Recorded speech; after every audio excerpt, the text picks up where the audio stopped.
we're owning. Good morning. Today we're doing the fuel systems lab on the Suzuki Verona right here. As stated right here, which is a mission control SFI, that means this car uses a sequential fuel injection system. So this car uses a return style delivery system, and we did find out that each injector has a common pink and white wire, which we assume to be power, and then the other colored wire is going to be the driver circuit. All right, so here we have our fuel system pressure relief procedure.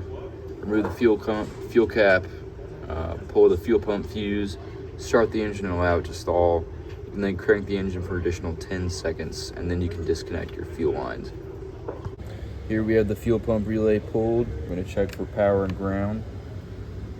Here at 85, we've got full source. At 30, we also have full source. We switch our leads around. Check for ground here at 87, got full ground. All right, our engine is running and we've entered closed loop.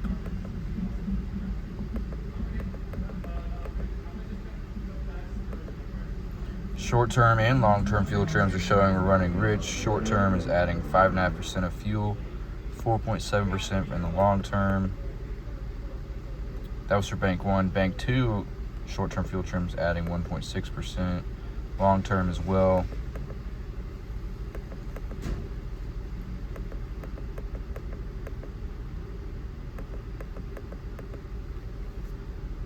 Taking a look at more fuel system PIDs.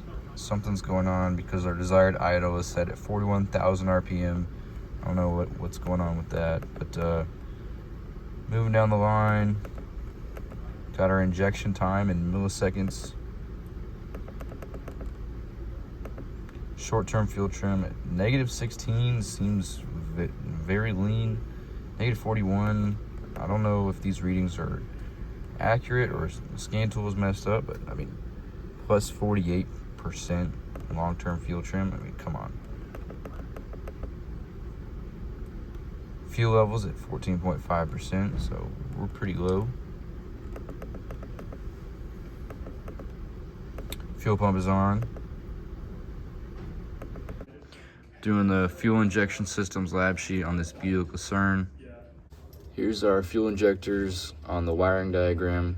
We have determined that they are ground side controlled. They each have a wire coming in from the PCM. They all receive power from the same source. In order for the injectors to receive power and run or start, power will pass through these fuses and then go to the injectors. Now we are ohming the fuel injectors individually. This is our cylinder 1 injector, reading 12 ohms. Cylinder 2 injector, reading 12.1 ohms. On injector for cylinder 3, we're also reading 12 ohms. On our cylinder 4 fuel injector, reading 12.3, 12.2, 12.3 ohms. Our cylinder 5 fuel injector, reading 12.1 ohms. Cylinder 6 injector, reading 12.1 ohms. All of the injectors measured a resistance value within 1/10 of an ohm, so that is within a respectable range. All right, we've got the fuel injector driver wire pin. Gonna measure some voltage drop. Yeah.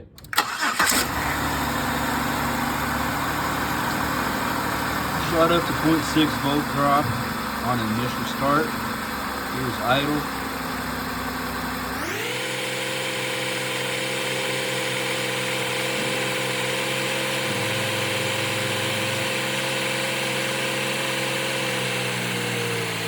Now we're gonna rev it up some.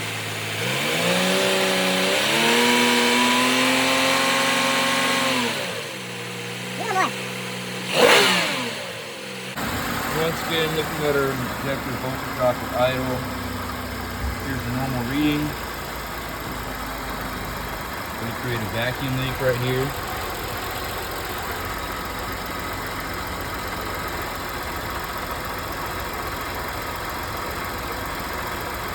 Not a whole lot of difference. All right, now we're gonna put some propane in, see if that changes anything. Straight up. Yeah,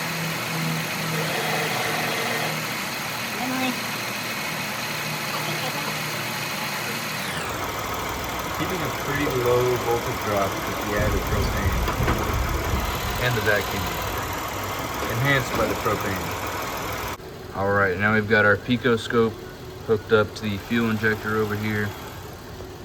Here's our pattern at idle. This is off. This drop represents on time, and then we have the voltage spike right there. Aiden's gonna give it some gas, and we'll see how this pattern changes.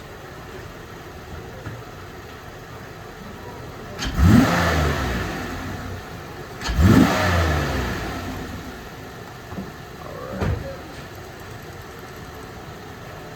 Go back here. So as RPM increases, you can see our on time increase. As RPM goes down, our on time slowly decreases as well. You can see it progressively on time decreases till it's back to idle speed.